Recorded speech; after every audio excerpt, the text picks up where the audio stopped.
The call came on a Tuesday morning while I was reviewing quarterly reports from my portfolio companies. Mom's voice had that particular tone, the one she reserved for delivering news she knew would sting but felt I deserved to hear. "Rachel, I need to tell you something about Thanksgiving," she began. "Your brother Derek is bringing some very important people this year. Venture capital partners from his firm. These are the kind of connections that matter in business." I leaned back in my chair, watching the morning sun illuminate the Chicago skyline through my office windows. "Okay, Mom. So we've decided it would be best if you skip this year. Nothing personal, sweetheart, but Derek needs to make the right impression. Having his sister there, well, you understand. You work in that little nonprofit sector. These people operate at a different level." "I understand," I said quietly. "I knew you'd be reasonable about it. Derek's worked so hard to get where he is. Did I mention his firm just closed a $240 million fund? Can you imagine? My son managing that kind of money. We're so proud." "That's impressive. Anyway, we'll do something with you another time. Maybe lunch in January?" "I have to go. I'm meeting Derek to plan the menu.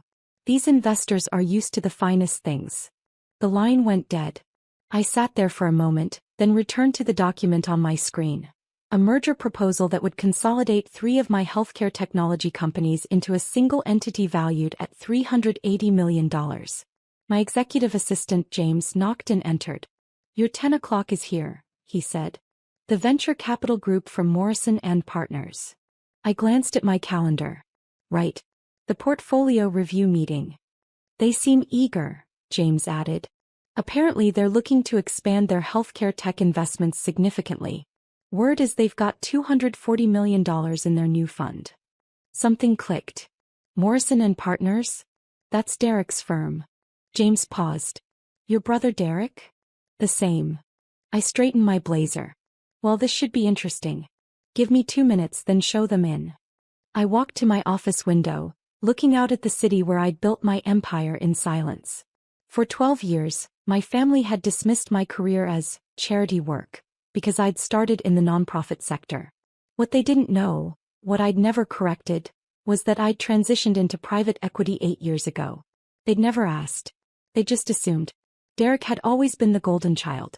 Stanford MBA, recruited by a top firm, always in the right suit, always at the right restaurants.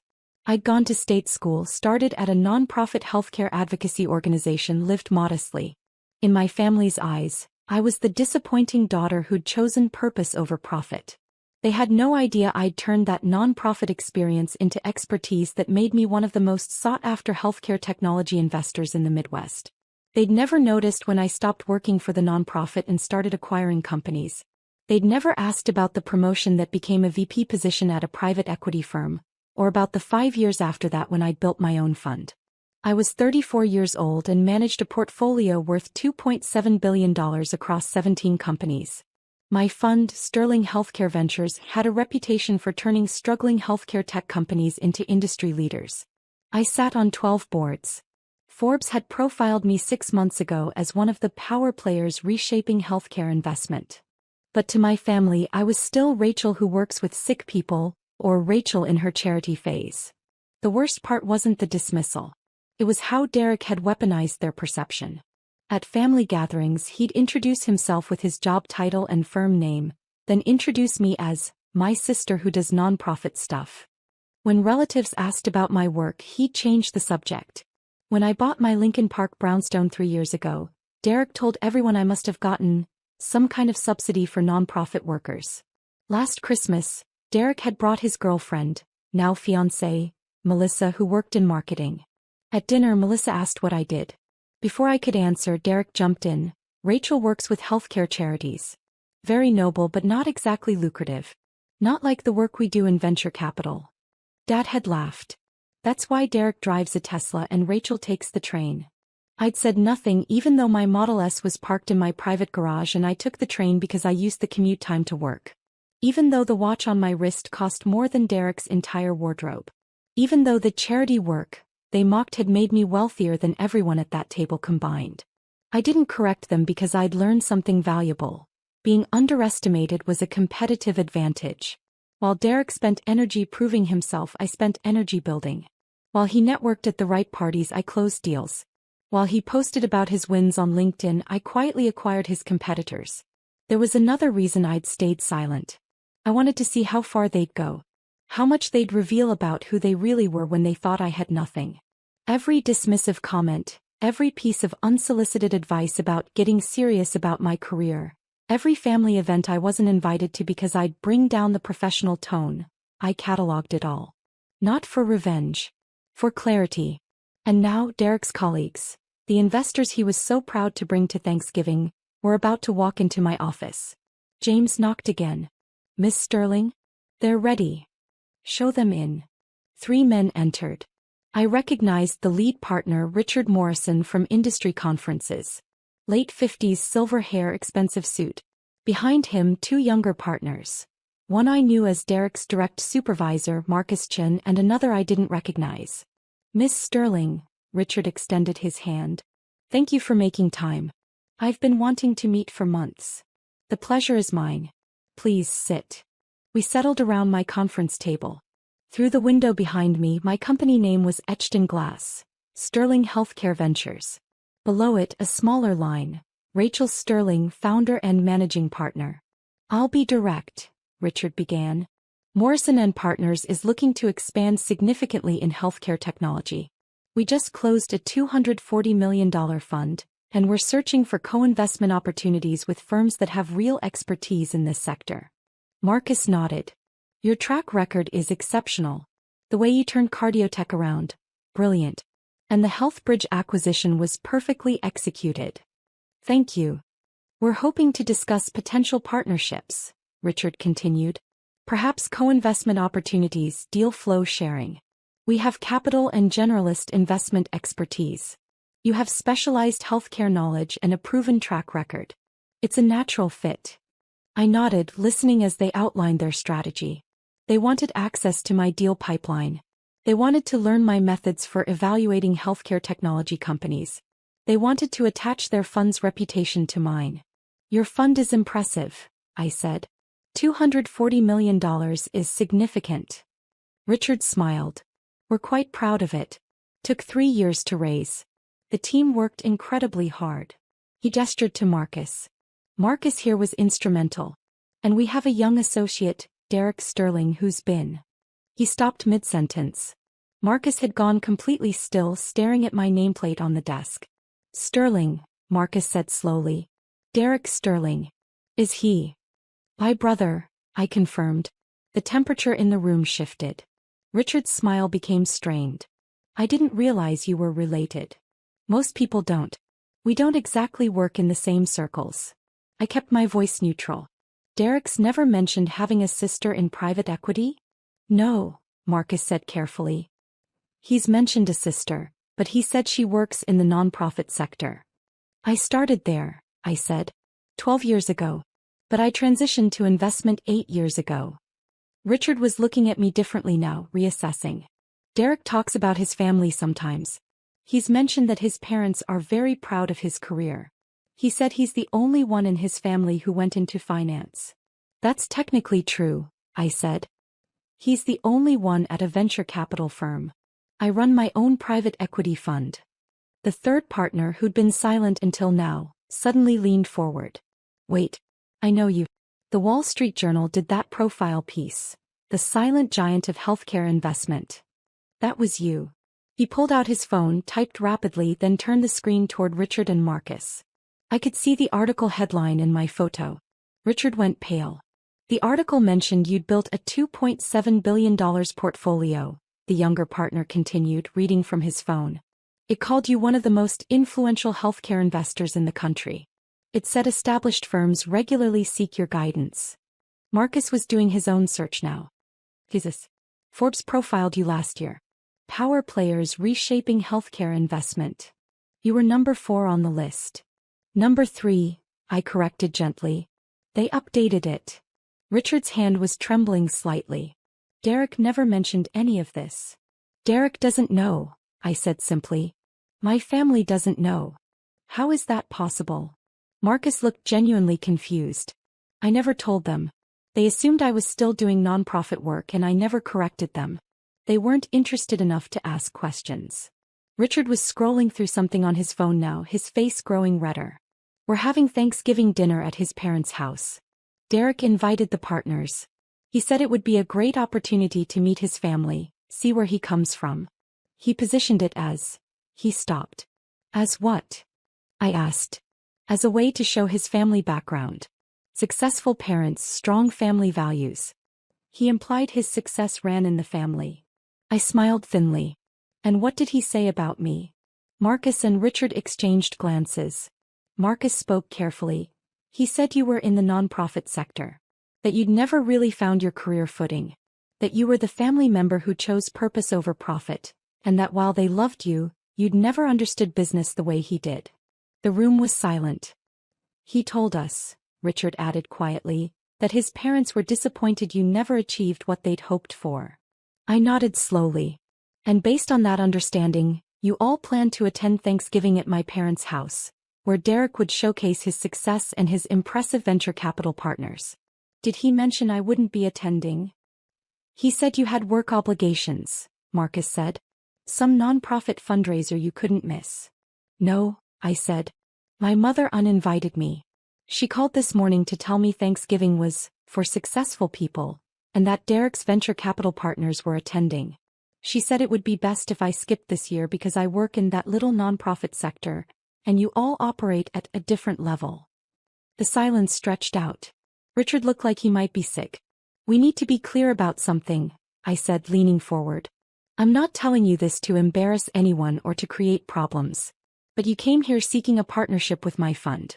You wanted access to my expertise, my deal flow, my track record. Before we discuss that, you need to understand the full picture. Miss Sterling, Richard began, I don't know what to. Let me finish. Derek is your employee. This is awkward for you and I understand that. But here's what I need you to understand. I've built my career in silence while my family dismissed it. I've closed billion-dollar deals while they thought I was organizing charity fundraisers. I've sat on corporate boards while they pitted my career choices. And I've done all of this without their support, their connections, or their approval. I stood walking to the window. Derek has spent years positioning himself as the family success story. He's leveraged my parents' pride in him. He's used their dismissal of me to elevate his own image. And now he's brought that narrative into his professional life, using his successful family background as part of his personal brand. Marcus spoke quietly. We had no idea. Of course not. Because Derek is good at his job, and part of being good at his job is crafting a compelling narrative. I turned back to them. But here's what concerns me from a partnership perspective. Derek is operating from incomplete information. He's made assumptions about an entire sector, nonprofit and healthcare, based on his dismissal of my career. If he's that blind to the reality of his own sister's success, what other blind spots does he have? Richard stood. Miss Sterling, I need to be direct. This is a significant problem. Derek's judgment is compromised by his ego, I finished. Yes. We're attending Thanksgiving dinner at your parents' home in 2 days, Marcus said. Derek has built this up as a major occasion. Your parents are expecting us. They've planned an entire evening around showcasing Derek's success. And now we know that the daughter they've dismissed and uninvited is actually the most successful member of the family, the younger partner finished. At least in terms of our industry. Richard sank back into his chair. This is a disaster. It doesn't have to be, I said calmly. You have several options. You can attend the dinner as planned and say nothing, maintain Derek's narrative. You can attend and politely mention that you met with me. Or you can decline the invitation entirely. What would you do? Marcus asked. If you were in our position? I considered this. I'd think carefully about what this situation reveals about Derek's character and judgment. I'd consider whether someone who could so thoroughly misunderstand and undervalue his own sister's career for years might have similar blind spots in his professional analysis. And I'd ask myself whether those blind spots pose a risk to my fund. Richard nodded slowly. You're suggesting we need to reevaluate Derek's position at the firm. I'm suggesting you have new information about an employee's judgment and integrity. What you do with that information is your decision. The timing, Marcus said. 2 days before Thanksgiving. At his parents' house. With you uninvited because your mother thinks we're too successful to associate with you. He shook his head. The irony is brutal. The truth often is. Richard stood again, this time with obvious decision in his posture.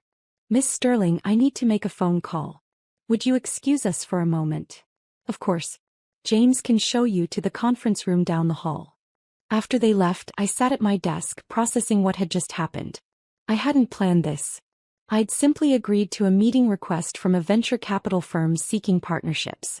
The fact that it was Derek's firm, that these were the investors my mother thought were too important to meet me, that this meeting happened the same morning as her uninvitation.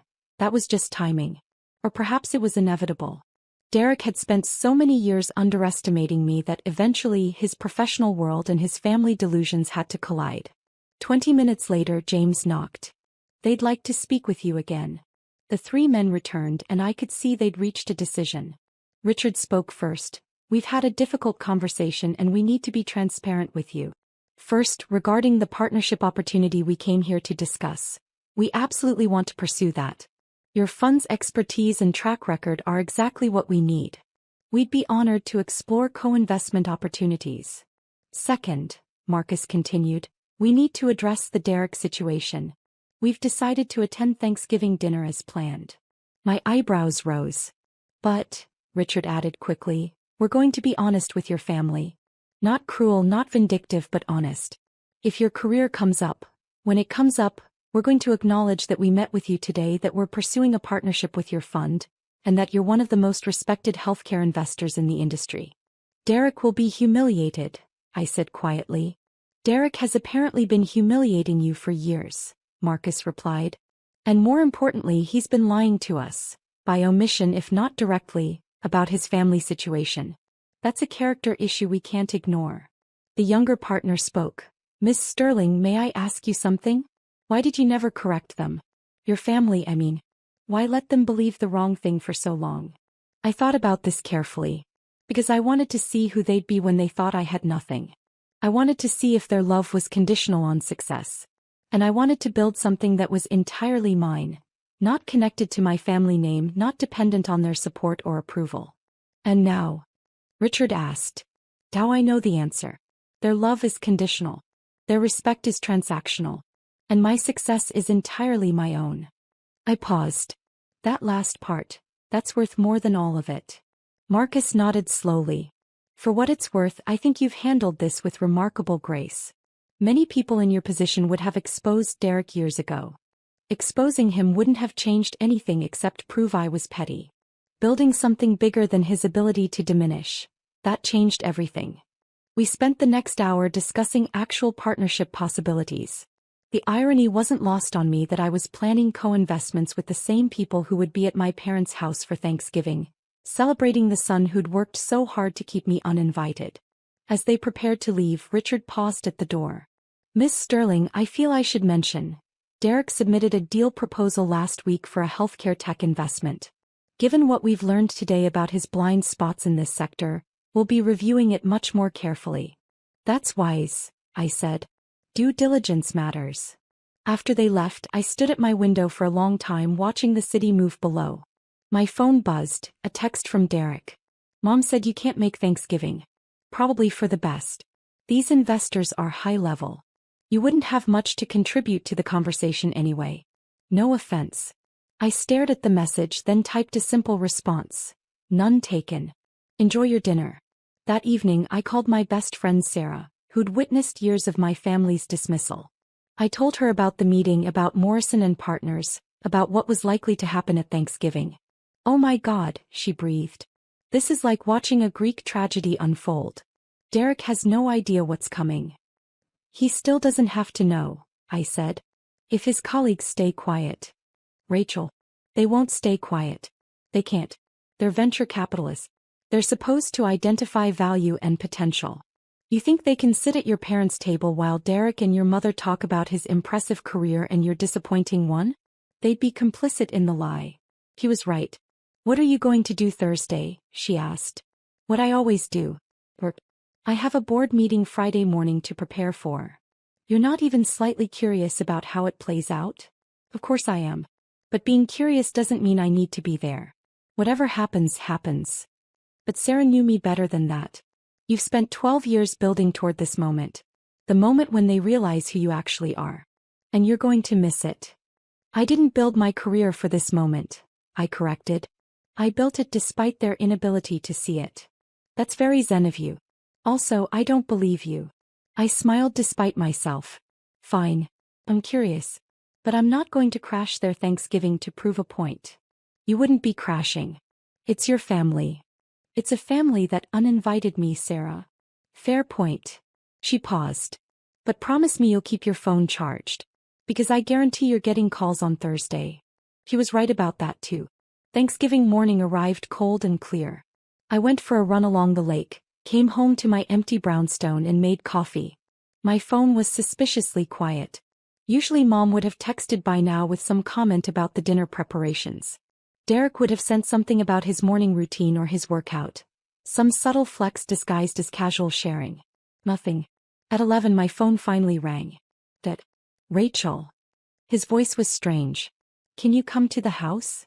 Dad, Mom uninvited me. She was pretty clear. That was a mistake. We need you here. Please. What's wrong? Please come. As soon as you can. I'd never heard my father sound like that. Small, almost frightened.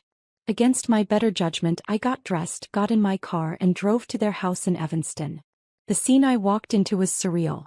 My parents' elegant dining room, usually a showcase of entertaining perfection, felt like the aftermath of something broken. Mom sat at the table, mascara slightly smudged. Dad stood by the window. Derek sat alone on the couch in the adjacent living room, staring at nothing. And at the table, looking distinctly uncomfortable, were Richard Morrison and Marcus Chen. Everyone turned when I entered. Rachel, Mom started and her voice cracked. We didn't know. Richard stood. Miss Sterling. Thank you for coming. I apologize for the awkward circumstances. What happened? I looked around the room. Marcus spoke quietly. We arrived for dinner. Your mother was introducing us to family friends, talking about Derek's success. Someone asked about Derek's sister. Your mother said you worked in charity and couldn't attend because of work obligations. Derek added some comments about how you'd never understood business. And I prompted. And I mentioned that we just met with you Tuesday. That we'd spent 2 hours in your office discussing a partnership between Morrison and Partners and Sterling Healthcare Ventures. The silence that followed must have been spectacular. Your mother, Richard continued, didn't understand at first. He thought there was some mistake. Derek said I must have met with someone else named Rachel Sterling. So I showed them the Wall Street Journal profile. The Forbes article. Your fund's website. Mom was crying now quietly. Dad looked like he'd aged 10 years in 10 minutes. Derek hadn't moved from the couch, hadn't looked at me. Your mother asked why you'd never told them. Marcus said. Derek asked if I was sure we had the right person. Your father just kept saying, I don't understand. I stood in the doorway waiting. Mom finally spoke. Rachel, sweetheart, why didn't you tell us? All these years we thought. You thought I was a failure, I finished. You thought I was the disappointing daughter who chose charity work over real success. You thought Derek was the only one who understood business. We didn't, Dad started. Yes, you did. You said it constantly. Every family gathering, every holiday, every phone call. Derek drives a Tesla. Derek manages millions. Derek is taking us to this restaurant, that event. And Rachel, poor Rachel, is still doing her charity phase. Still taking the train. Still single because no successful man wants someone so unmotivated. Mom flinched. I'd quoted her words exactly from last Easter. Why didn't you correct us? Dad asked. Just tell us the truth? Because you never asked, I said simply. In 12 years, not once did any of you ask me a real question about my work. You asked if I was still doing the healthcare thing, or if I'd thought about getting a real job. You never asked what company I worked for, what role I held, what I actually did all day. You assumed, and that assumption was enough. Derek finally looked up. His face was gray. You let me look like an idiot. No, Derek. You did that yourself. I just didn't stop you. I told them, he gestured at Richard and Marcus. I told my colleagues that my family understood success. That we valued achievement. I brought them here to show them. To show them what? That you came from a family so focused on appearances that they could dismiss one child's actual success while celebrating another child's smaller achievements? That you come from a family that values perception over reality. Richard cleared his throat. Perhaps we should go. No, I said. Stay. You should see how this ends. I turned to my parents. Mom, when did you call to uninvite me from Thanksgiving? Tuesday morning, she whispered. But Rachel. And what did you say exactly? She couldn't speak. Dad answered. She said Thanksgiving was for successful people. That Derek's venture capital partners were coming and you wouldn't fit in. And you agreed with this decision? Dad looked down. We thought it was best. I turned to Derek. And you, what did you text me Tuesday afternoon? He said nothing. I pulled out my phone, read aloud. Mom said you can't make Thanksgiving. Probably for the best. These investors are high level. You wouldn't have much to contribute to the conversation anyway. No offense. Marcus actually winced. So let me be clear, I continued. On the same day that these investors came to my office seeking partnerships, that they sat in my conference room asking for access to my expertise and deal flow, that they acknowledged my fund's superior track record. On that exact day, my mother uninvited me from Thanksgiving because I wasn't successful enough to meet them. We didn't know, Mom said desperately. How could we know? You could have asked. Any time in the last 8 years, you could have asked one real question about my career. You could have Googled my name. You could have noticed when I stopped working for the nonprofit. You could have wondered how I afforded my house, my car, my life. But you didn't because you weren't interested. You'd already written my story, and it was easier to believe that story than to discover the truth. I looked at Derek. And you actively maintained this fiction. You told people I was in charity work. You deflected questions about my career. You used my parents' dismissal to elevate your own success. Why? He met my eyes finally. Because you made it so easy. You never posted about your wins. Never brought it up at family dinners. Never corrected anyone. It was like you wanted to be underestimated. I did want that, I said. Being underestimated is a competitive advantage. While you were busy proving yourself, I was busy building. While you networked at the right parties, I closed deals. While you crafted your personal brand, I created actual value. And now, he asked bitterly. What, you get to humiliate me in front of my colleagues? In front of our parents? This is your big revenge moment. Derek, if I wanted revenge, I would have had it years ago. I could have shown up at any family event and casually mentioned my fund. I could have posted my Forbes profile on social media. I could have made sure everyone knew. But I didn't because that's not why I built my career. Then why did you? Mom asked, genuinely confused. Why build all of this in secret? Because I wanted to know who you all were when you thought I had nothing. I wanted to see if your love was conditional.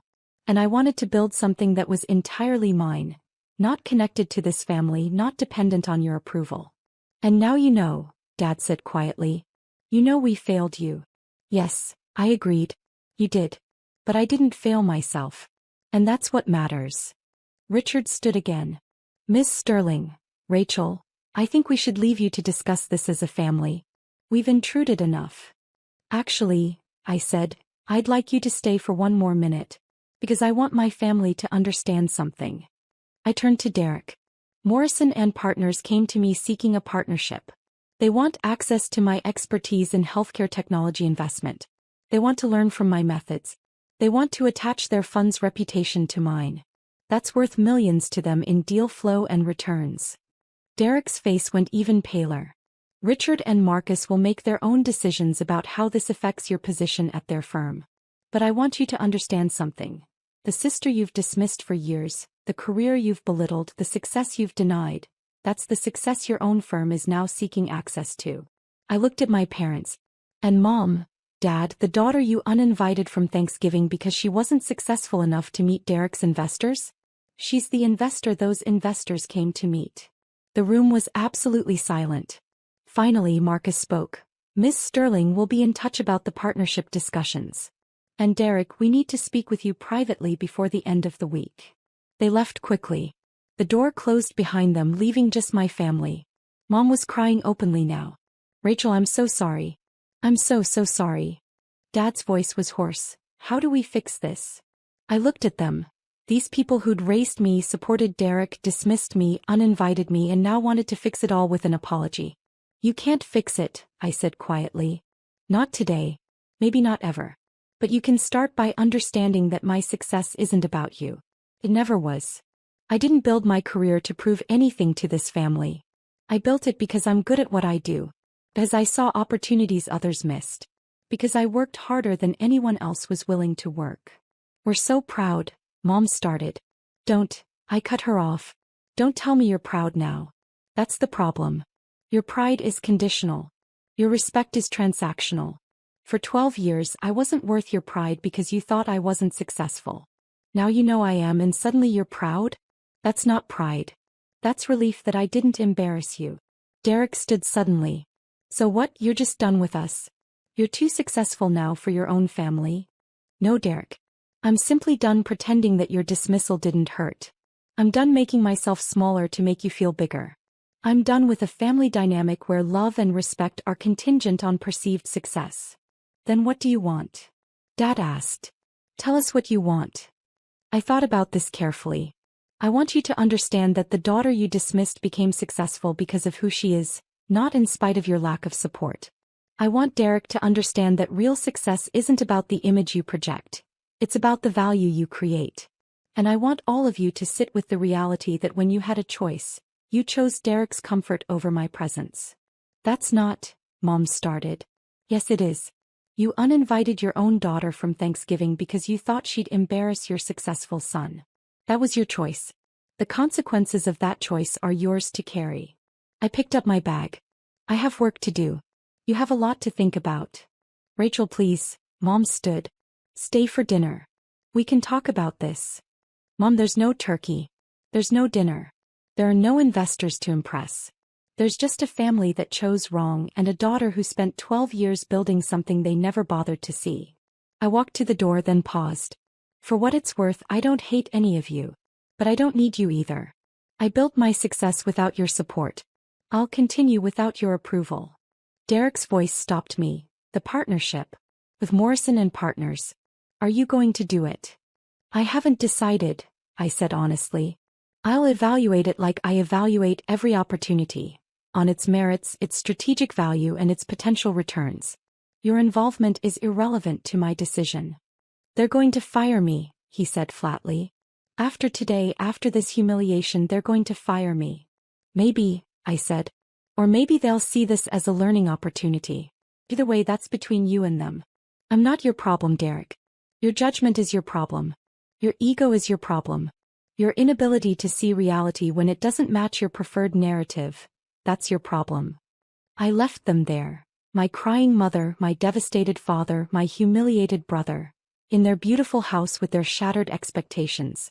The drive back to the city felt longer than usual. My phone started ringing before I'd even reached the highway.